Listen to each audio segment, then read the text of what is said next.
Bonsoir et bienvenue en ce vendredi 1er janvier 2021. On va prendre l'habitude de dire 2021 parce que c'est pas toujours une évidence au départ. Avec mon épouse, qui est en face de moi, nous vous souhaitons à toutes et à tous une bonne année. Hein. Je ne sais pas si vous avez entendu mon épouse. Bonne année. Bonne année. Et Plein de très bonnes choses. voilà, et surtout de marcher toujours plus avec notre Seigneur, notre Père, notre bien-aimé Saint-Esprit, sans partage, quoi qu'il en soit. Et nous allons, en ce premier jour de l'année, c'est également un commencement aussi pour nous. Vous savez, on a terminé les psaumes des temps modernes de notre ami pasteur Jean-François Denis. Et nous allons commencer un nouveau livre qui est dans la parole. Un nouveau livre qui est ouvert aujourd'hui pour, je pense, ces derniers temps en tout cas, et quelle que soit la durée, ce n'est pas à nous de la chiffrer. Laissons-nous conduire, mais surtout laissons-nous révéler ce que le livre de l'Apocalypse veut justement nous dire. Ce livre de l'Apocalypse, justement, qui est le livre de la révélation, des révélations. Et il est bon de se laisser conduire et on va prendre le temps qu'il faut. 3 mois, 6 mois, 1 an, je n'en sais rien. Franchement, je n'en sais rien. Le principal, c'est de se laisser conduire, de faire, une verset par verset, de se laisser pénétrer que la révélation de sa parole, de la parole de Dieu, de la parole de notre Seigneur, et que notre bien-aimé Saint-Esprit nous conduise verset par verset, mot par mot, à bien comprendre ce livre tellement important.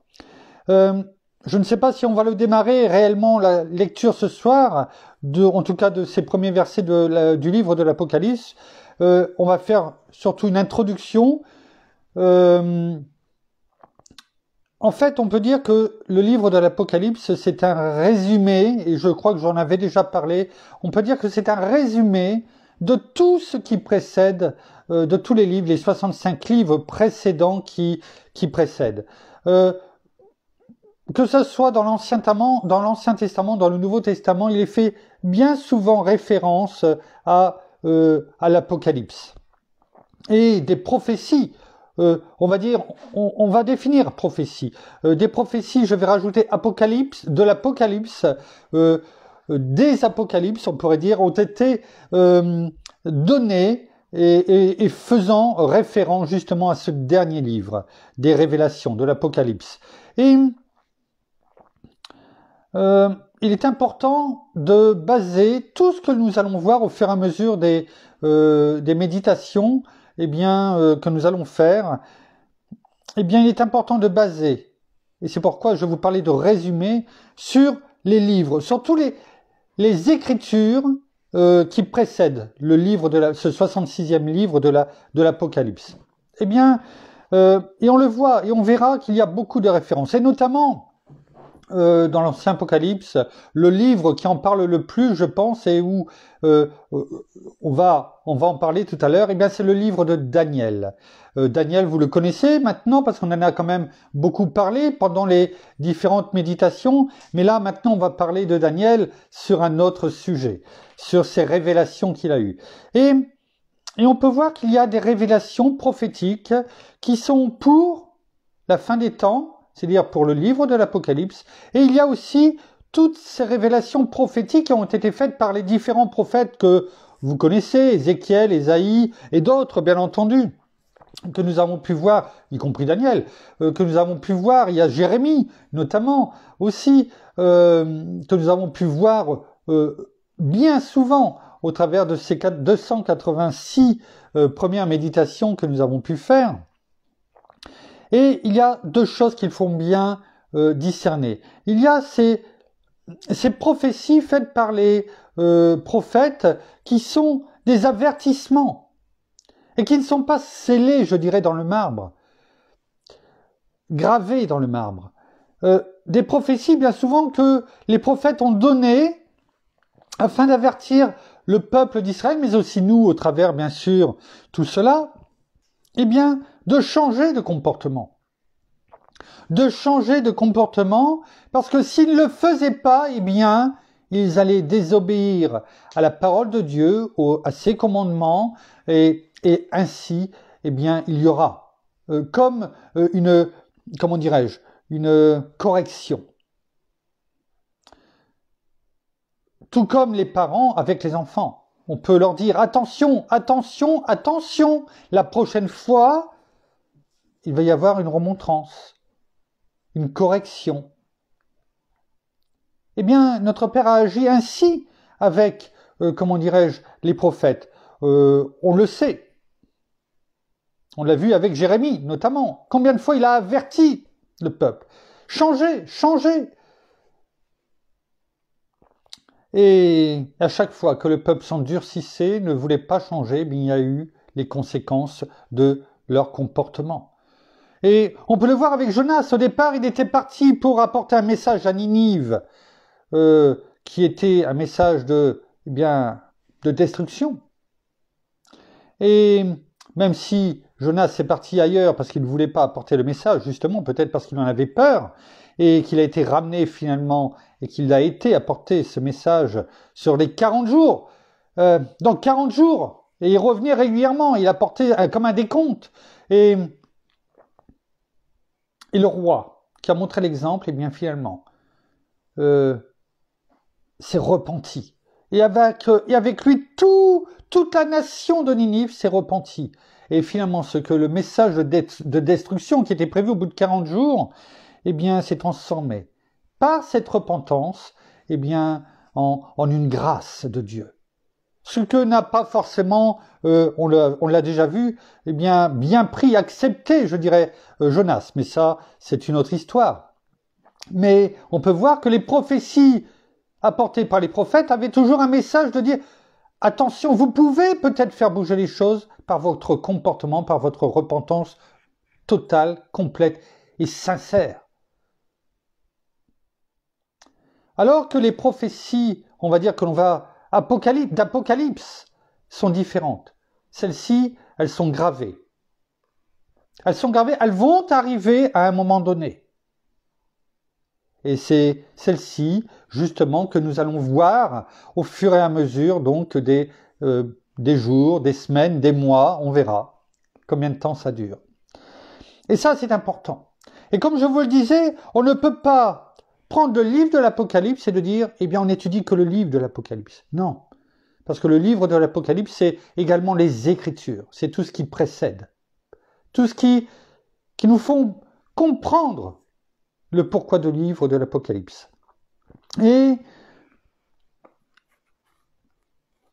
avant de plonger nos regards complètement dans le livre de l'Apocalypse, ce qui arrivera sûrement demain, parce qu'on va essayer de faire des méditations plus courtes afin de, que ça soit peut-être plus, moins indigeste, entre guillemets, au niveau temps, et pour que on comprenne bien. Donc, il vaut mieux prendre le temps. Et on va tout de suite aller voir ce qui est écrit dans le livre de Daniel. Dans le livre de Daniel, notamment au chapitre 12. Daniel, chapitre 12. Alors, Daniel, il faut nous rappeler que c'était prophète Daniel, 534 ans, notamment dans ce chapitre 12, avant la venue de notre Seigneur Jésus-Christ. Donc ça fait quand même, par rapport à nous, 2000, en gros 2550 ans quand même. 2550 ans. C'est quand même, pour nous, le temps à l'œil humain, en tout cas, ça fait beaucoup déjà. Et regardez ce qui est écrit dans le chapitre 12 de Daniel, à partir du verset 2. On va le prendre en version colombe, dans un premier temps en tout cas. Beaucoup de ceux qui dorment, verset 2, chapitre 12, verset 2, dans le livre de Daniel. Beaucoup de ceux qui dorment dans la poussière de la terre se réveilleront.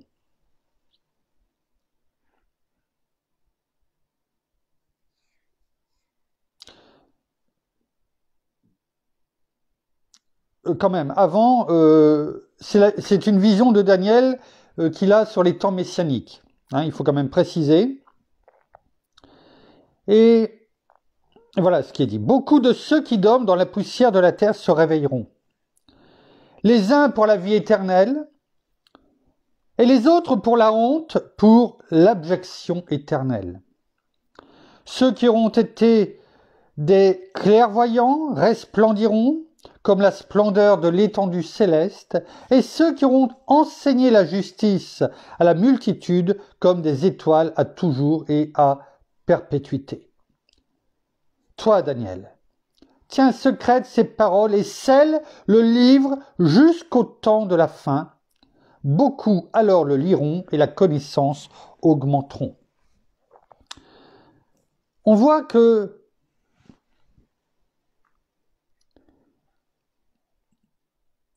Daniel reçoit une vision sur la fin des temps. On sait que Daniel a reçu notamment la vision des différents empires qui allaient se succéder à l'empire babylonien, à l'empire oui, c'est ça, de Nebuchadnezzar, qui à ce moment-là, dominait sur toute la terre. Et on le sait tout ça.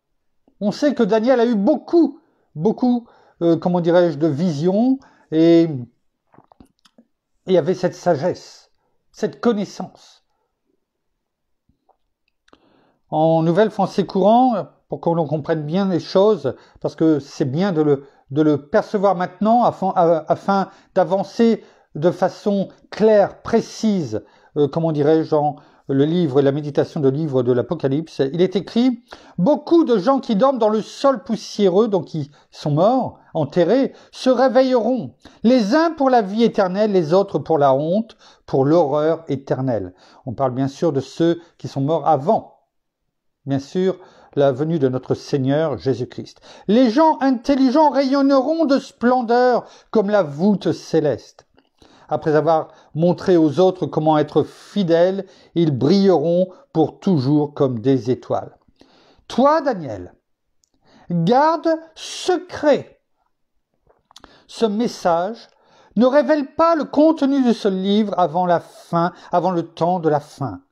Alors beaucoup de gens le consulteront et leur connaissance en sera augmentée. On peut voir là la différence entre une prophétie d'un prophète qui doit être déclaré, proclamé, parce que prophète, ça vient de là, déclaré, proclamé, de la bouche, haut et fort, de dire les choses, afin que peut-être les choses puissent être changées.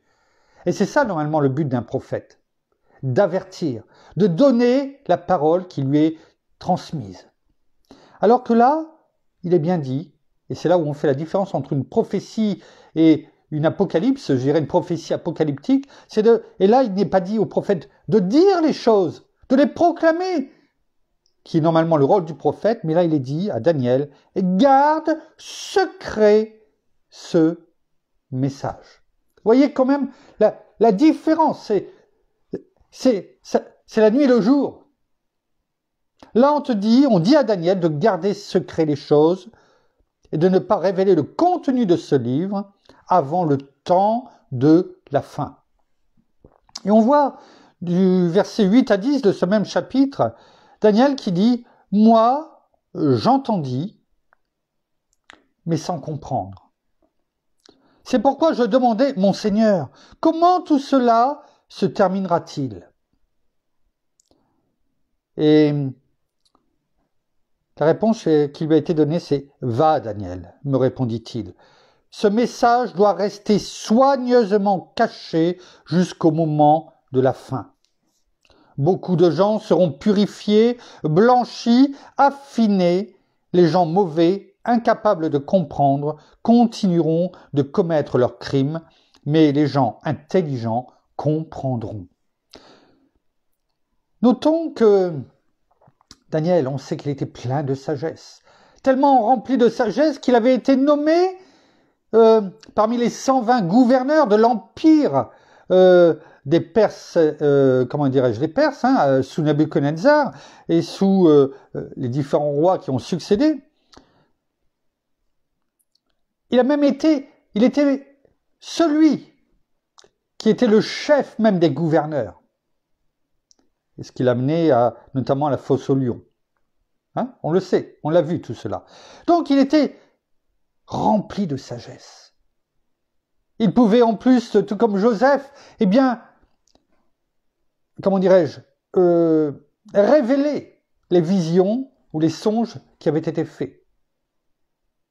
Il a été nommé tout haut, sous Nebuchadnezzar, sous, comment dirais-je, le fils de Nebuchadnezzar, sous Darius. On ne peut pas rester aussi haut si la sagesse divine n'est pas sur lui. Impossible. Mais notez quand même. Daniel, lui, si sage, rempli de sagesse, dit « Moi, j'entendis, mais sans comprendre. » C'est pourquoi il a demandé, et que sa réponse était « Va, Daniel. Va, Daniel, me répondit-il.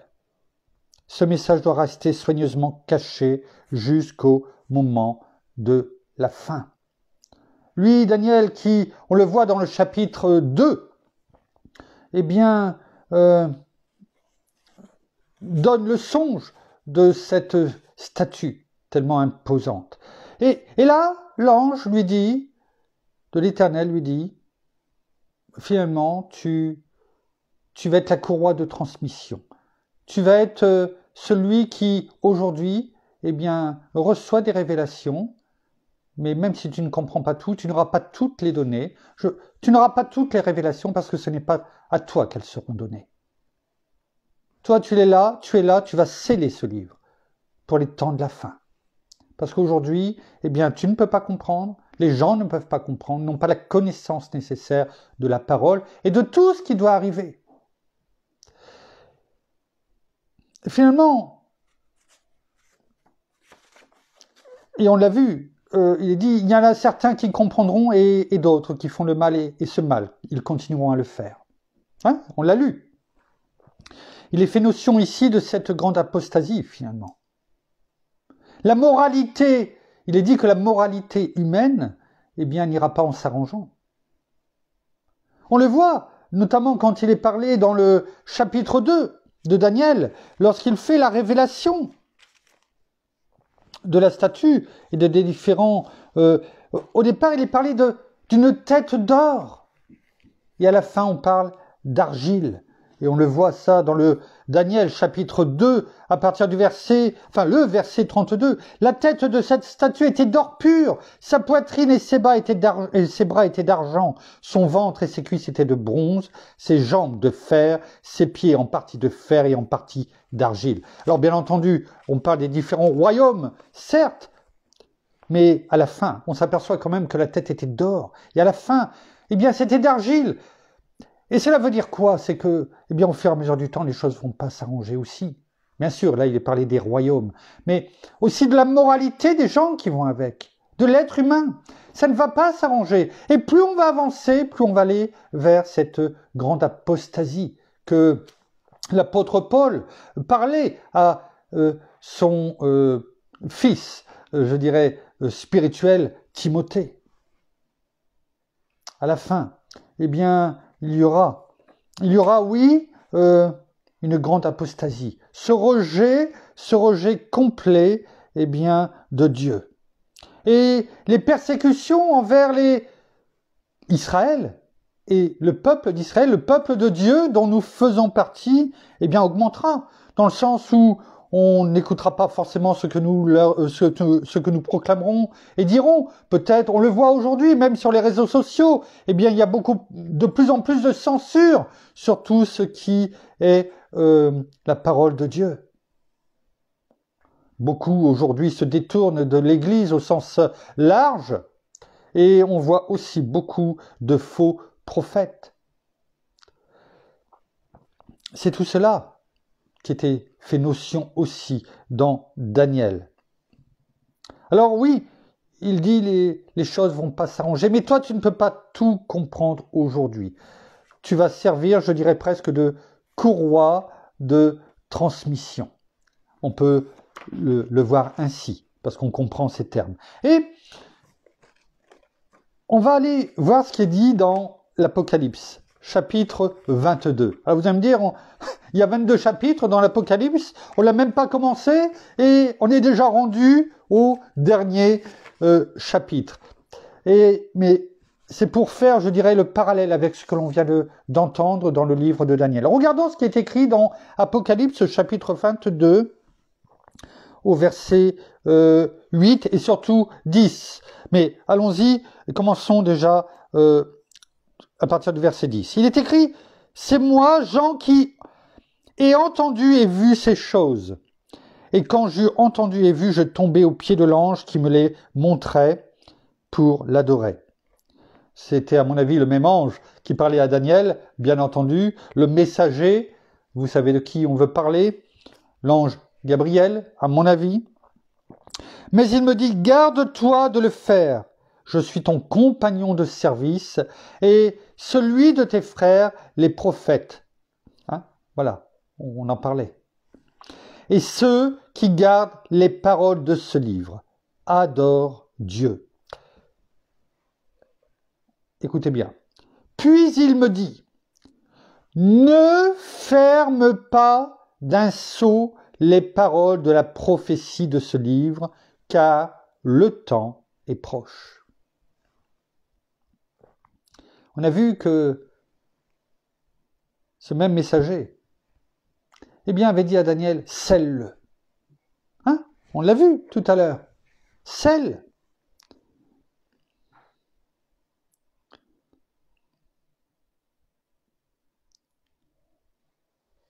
Verset 2. Verset 4. Toi, Daniel, garde secret ce message, ne révèle pas le contenu de ce livre avant le temps de la fin. Et là, il nous est dit, au verset 10, puis il me dit, ne ferme pas d'un sceau les paroles de la prophétie de ce livre, car le temps est proche. Il est temps de révéler tout cela. Il est temps de le laisser ouvert. Parce que, eh bien, aujourd'hui, la connaissance, eh bien, de tout cela va être révélée. Ça, c'est important. On voit également que dans Matthieu, chapitre 24, Matthieu, chapitre 24, au verset 15, Matthieu 24 au verset 15, il est écrit, c'est notre Seigneur Jésus qui parle. C'est pourquoi lorsque vous verrez l'abomination de la désolation dont a parlé le prophète Daniel, établie dans le lieu saint, que le lecteur fasse attention. C'est quoi cette abomination dans le lieu saint? C'est notre Seigneur Jésus qui le dit. Vous voyez que on peut comprendre l'Apocalypse petit à petit parce que des choses nous ont été données dans tout le reste de la parole, dans les Écritures. Et là, on fait un appel à ce qui est écrit dans Daniel, chapitre 9, au verset 20 à 22. Et là, il est parlé notamment, eh bien, verset 15, c'est pourquoi lorsque vous verrez l'abomination de la désolation dont a parlé le prophète Daniel, établi dans le lieu saint, que le lecteur fasse attention. Là, il est parlé le lieu saint, c'est-à-dire là où il y avait le temple. Et regardons dans Daniel, chapitre 9, versets 20 à 22. Je parlais encore, je priais, je confessais mon péché et le péché de mon peuple d'Israël. Je présentais mes supplications à l'Éternel, mon Dieu, en faveur de la sainte montagne de mon Dieu. Je parlais encore dans ma prière quand Gabriel, et je vous en parlais tout à l'heure, l'homme que j'avais vu, il se présentait comme un homme, l'homme que j'avais vu précédemment dans la vision s'approcha de moi d'un vol rapide au moment de l'offrande du soir. Il m'instruisit et me parla. Il me dit, Daniel, je suis venu maintenant pour te permettre de comprendre. Et là, il parle notamment du temple, oui, mais aussi de l'apostasie qui doit avoir lieu et de la désolation et de l'apostasie, plutôt de la désolation qu'il doit y avoir avec l'Antéchrist dans le temple. La chute du temple. Et tant que le Seigneur Jésus n'avait pas dit ces choses, eh bien on ne pouvait pas rentrer, entre guillemets, dans ces temps qui nous mènent jusqu'à l'Apocalypse. Il fallait que les choses se passent, que les choses se fassent, et que la connaissance soit là. Et au temps de Daniel, il n'y avait pas la connaissance suffisante, parce que déjà notre Seigneur n'était pas venu. Et il fallait qu'il apporte tout cela, sa connaissance, qu'il souffre pour nous, qu'il y ait cette repentance, qu'il y ait aujourd'hui ces intercessions incessantes de notre Seigneur Jésus auprès de notre Père, et que nous avancions dans la connaissance de sa parole. On ne peut pas aujourd'hui comprendre, le livre de l'Apocalypse sans faire référence. Et c'est ce que nous allons faire au fur et à mesure du temps.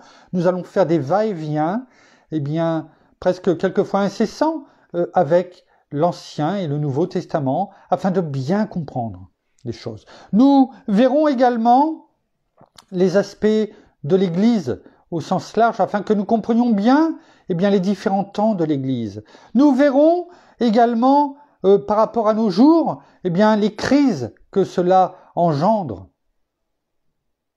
Ce rejet de Dieu, cette apostasie, des crises politiques, économiques, bien entendu, et cela va faire référence avec ce que nous traversons aujourd'hui. Alors cela ne veut pas dire que c'est pour là, demain, les semaines, les mois à venir, je n'en sais rien. Même notre Seigneur Jésus ne le sait pas, la parole le dit. Parce que les apôtres pensaient que lorsque notre Seigneur parlait de la destruction du temple, ils avaient bien compris. Ils pensaient que c'était là, à ce moment-là, qu'il y aurait le retour de notre Seigneur Jésus et cette ère messianique. Et le Seigneur leur a répondu, non, ce n'est pas encore le temps. Ce n'est pas encore venu. Lisez le chapitre 24 de l'évangile de Matthieu. C'est un discours sur la fin des temps que nous fait notre Seigneur Jésus. Je vous invite à aller le lire, chapitre 24 dans l'évangile de Matthieu. Et il le dit, quand vous verrez ces choses arriver, non, ce n'est pas encore le temps. Il y aura des choses qui vont se passer. Jusqu'au moment où vous seront révélées les choses. Et c'est ce que nous allons faire parce qu'aujourd'hui, nous pouvons mieux comprendre. Alors, nous n'allons pas aborder aujourd'hui l'Apocalypse, nous n'allons pas le commencer, sinon, cela va nous emmener trop loin. Mais il était bon de faire cette introduction. Je vais baser nos méditations que nous allons faire sur l'Apocalypse, déjà par ce que nous révélera notre bien-aimé Saint-Esprit au fur et à mesure que nous commencerons à étudier verset par verset le livre de l'Apocalypse, le livre des Révélations. Je me baserai également sur des hommes de Dieu, certains encore vivants, d'autres qui sont avec notre Seigneur déjà, et qui sont des personnes des hommes de Dieu qui ont voué presque leur vie à l'enseignement, voire pour certains à l'eschatologie, c'est-à-dire à l'étude, à l'enseignement de la fin des temps, des derniers jours.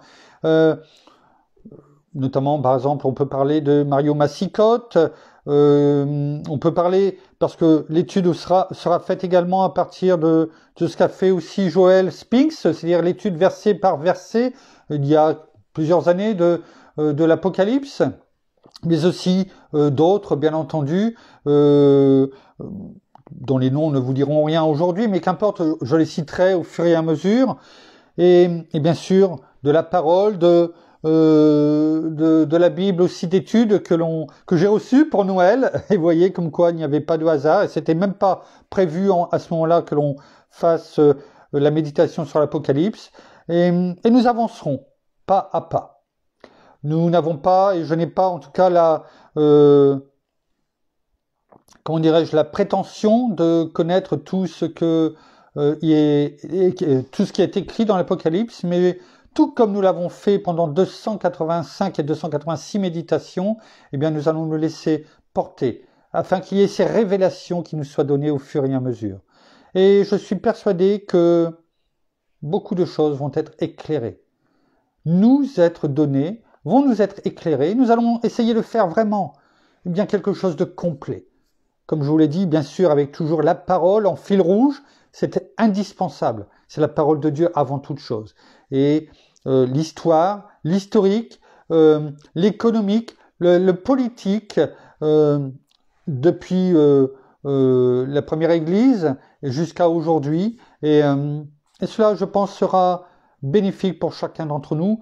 Et surtout, cela permettra, je pense, à beaucoup qui n'ont pas osé lire peut-être le livre de l'Apocalypse pour différentes raisons. La peur, la difficulté, l'incompréhension de ce qui est écrit, eh bien, je suis persuadé que, eh bien, au fur et à mesure que nous allons avancer, eh bien, nous verrons ce livre d'une façon complètement différente. Alors, merci. Merci Seigneur, merci Père. Ouvre grand nos yeux sur ta vérité, afin que ce livre de l'Apocalypse, eh bien, soit pour nous ce livre, tout comme il doit être, de révélation, de joie. Parce que tu le dis, heureux ceux qui lisent et qui écoutent et qui gardent ces paroles de ce livre. Eh bien, conduis-nous. Conduis-nous dans tous les jours qui vont venir, les semaines, les mois, à bien comprendre et à nous révéler ce que tu veux nous dire, afin que peut-être cette peur, cette incompréhension qui était la nôtre, eh bien, devienne claire. Oui, que tes révélations, eh bien, soient gravées sur les tables de notre cœur au travers de ce livre, et que cela nous ouvre non seulement nos oreilles spirituelles, nos yeux spirituels, et que nos vies soient transformées. Oui. Merci Seigneur. Merci Père. Merci bien-aimé Saint-Esprit. Nous allons terminer par la prière. Comme on le faisait d'habitude, ne perdons pas ces bonnes habitudes. Et petit à petit, eh bien, nous allons nous aussi prendre nos marques, parce que c'est un changement entre les psaumes des temps modernes dont nous avons fait depuis 285 méditations, et nous allons prendre petit à petit nos marques au niveau même du temps consacré à chaque méditation. Nous terminons par la prière. Merci Père, merci Seigneur, merci bien-aimé Saint-Esprit. Merci Seigneur, et bien encore pour ces paroles. Merci parce que nous voulons chaque jour aller plus loin avec toi. Alors oui, nous rentrons là petit à petit dans l'étude de la parole, mais aussi de l'Apocalypse. Eh bien, nous avons besoin de toi, bien-aimé Saint-Esprit, afin de vraiment de nous éclairer, afin d'être là avec nous et de nous enseigner pas à pas tout ce que tu veux nous dire, Seigneur, parce que oui, comme nous l'avons entendu, eh bien, tout cela commence par simplement heureux. Heureux. Alors soyons vraiment dans la joie de pouvoir découvrir tout ce que tu as à nous dire, tout ce que tu veux nous révéler, tout ce que tu veux révéler à tes enfants, afin que toute chose soit mise devant leurs yeux et que nous gardions ces paroles sur les tables de notre cœur, que nous nous fortifions chaque jour. Oui, peut-être que les difficultés seront là, peut-être dans les mois, dans les années à venir, dans cette année qui se profile à l'horizon, mais nous savons, et je veux croire chaque jour que tu es là et que tu nous accompagnes dans tout ce que nous allons vivre, dans tout ce que nous vivons, dans nos couples, dans nos familles, dans tout ce que nous vivons, dans notre travail, mais aussi dans la vie active que nous menons. Et tout cela n'est pas pour rien. Alors c'est pourquoi, je te remercie encore chaque jour de nous enseigner toujours. Nous ne perdons jamais de vue tout cet amour que tu as pour tes enfants, parce que tu veux que chacun de tes créatures, chacune de tes enfants, soit sauvé, et que chacun de tes enfants garde tout ce que tu as à leur dire sur les tables de leur cœur, parce que tu veux sauver tes enfants, tu veux sauver toutes ces créatures que dans lesquelles tu as insufflé ce souffle de vie. Tu veux leur donner jusqu'à la fin, la moindre petite minute, que toutes ces personnes soient sauvées. C'est ce que tu veux.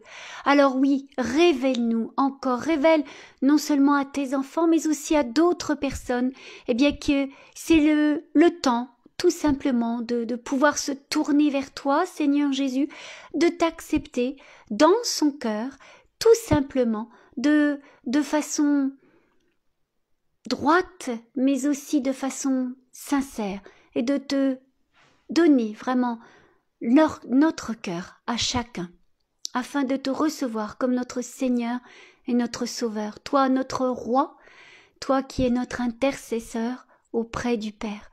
Alors soyez tous abondamment bénis dans le nom de notre Seigneur Jésus-Christ. Amen.